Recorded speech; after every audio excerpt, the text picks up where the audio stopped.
You ever had like the 4-year-old where you say, you're doing this, and then the 4-year-old's like, you're doing this? Like, I run into this sometimes, like with my daughter, and sometimes it's like a game, and I'm like, you're silly. And she's like, you're silly. And like it goes back and forth, right?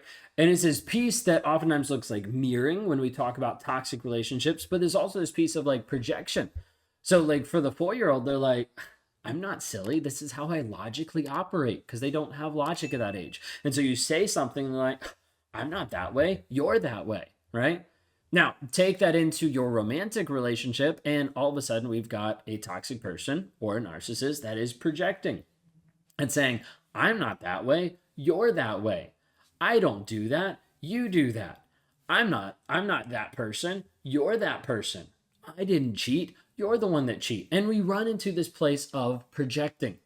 Now, when a narcissist is projecting, oftentimes the most popular two is typically the narcissist calling you a cheater and the narcissist calling you a narcissist, where he will be looking at you and saying, hey, I can't believe you're texting this other person. Like, who are you texting? What's going on? Where were you last night? Why did you take so long to come home? It took you 5 minutes to come back from Starbucks, where normally it takes you 3. What were you doing for those 2 minutes? You'll find all of these weird accusations that start coming at you, and you're like, why would he be accusing me? Like, I'm faithful. Like, I'm honest. Like, I show up. Like, why would he be doing this? And typically, when a narcissist is accusing you of cheating, and there's not even like a remote foothold for him to be able to grab of you actually cheating, is because he already is. Now, people don't like to hear this because your first instinct hearing that is going to be like, my narcissist isn't cheating. My husband isn't cheating. My person isn't cheating. Then why does he keep accusing you? He's either super insecure or he's projecting and he's cheating on you as well. Sometimes narcissists want you to cheat on them so that he feels better about himself. Sometimes narcissist wants to have you cheat on him so that he can leave you. Sometimes the narcissist wants you to cheat on him so that he can be like, okay, now we're equal because we're both cheaters. There's this piece that he knows that is wrong because he keeps it hidden from you. He knows that you wouldn't like it because he keeps it hidden from you. So oftentimes a narcissist will project on you and will say, hey, you're cheating on me. Can't believe you're cheating on me. Like, I saw you. You were talking to this person. You were like, that was my boss. You were like, nope, I saw you. You were talking to this person. He was asking for directions. Like, it could be like the ridiculous things. And he's going to be saying you're cheating. Now, the other thing the narcissist oftentimes does is he projects that you're a narcissist. Now, this is when a narcissist becomes aware to a point where he becomes weaponized. And when a narcissist becomes weaponized, he starts getting an idea of what narcissism is enough to be able to switch it around and to be able to put it back on you. This is where he either started into therapy and he started going through and he started realizing like, oh, these things are narcissistic, but I can't say that I'm that way. So I need to play the victim and say my wife is that way. And so all of a sudden he's got the therapist in his back pocket and he's telling the therapist how you're so abusive.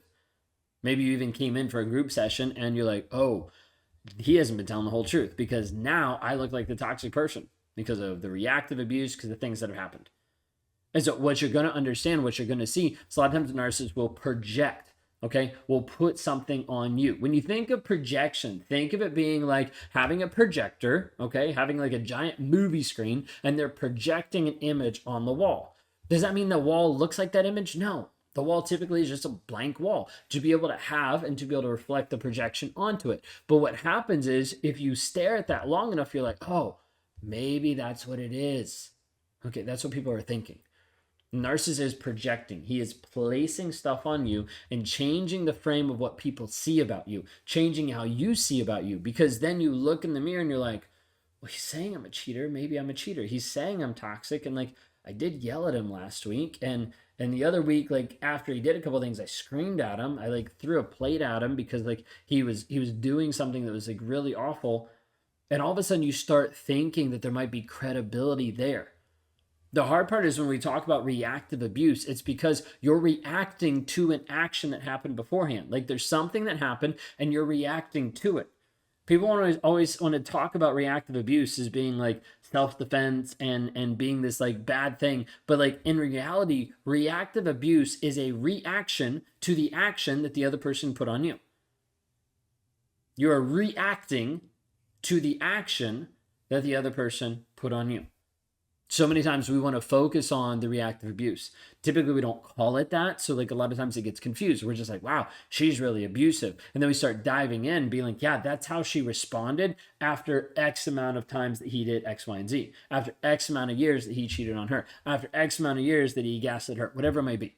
Okay. Silent treatment, really good example. He's silent to you for a week.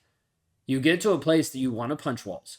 You get to a place that you want to be crazy because he talks to the kids, he talks to someone else, but then he looks at you and he just blank. You just want to walk up to him and like shake him and be like, what in the world is wrong with you? But then when you do that, you're the crazy one. When you do that, you're the reactive one. You're the abusive one.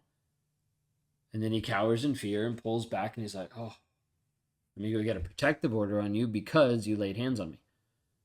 So a narcissist oftentimes is going to pit you against yourself by trying to make you feel like you're a narcissist, by trying to make you feel like you're cheating when you're not. But the whole goal is, how do I project something onto you? How do I call you a narcissist? How do I call you a cheater and make you feel that way so that I feel better about myself because it raises up my ego because, oh, you're degraded, you're put down a little bit more. And it makes me feel better because, oh, that's not who I am. That's who you are. Have you seen this in your relationship? Have you seen this in your life? Narcissists will project onto you over and over and over, calling you a narcissist, calling you a cheater, calling you toxic, all these things to try to manipulate, to control you, and try to make sure that you do what he wants you to do. When a narcissist is projecting onto you, might be about cheating, might be about being a narcissist. Oftentimes, it's about a confession. Where the narcissist is actually confessing to you what he's doing. Sometimes people don't like this as well. They're like, no, he's not doing that. We've seen it too many times for it just to be a coincidence. Sometimes narcissists will project onto you, will accuse you of stuff that you're not doing. Sometimes it's because that's what he's doing.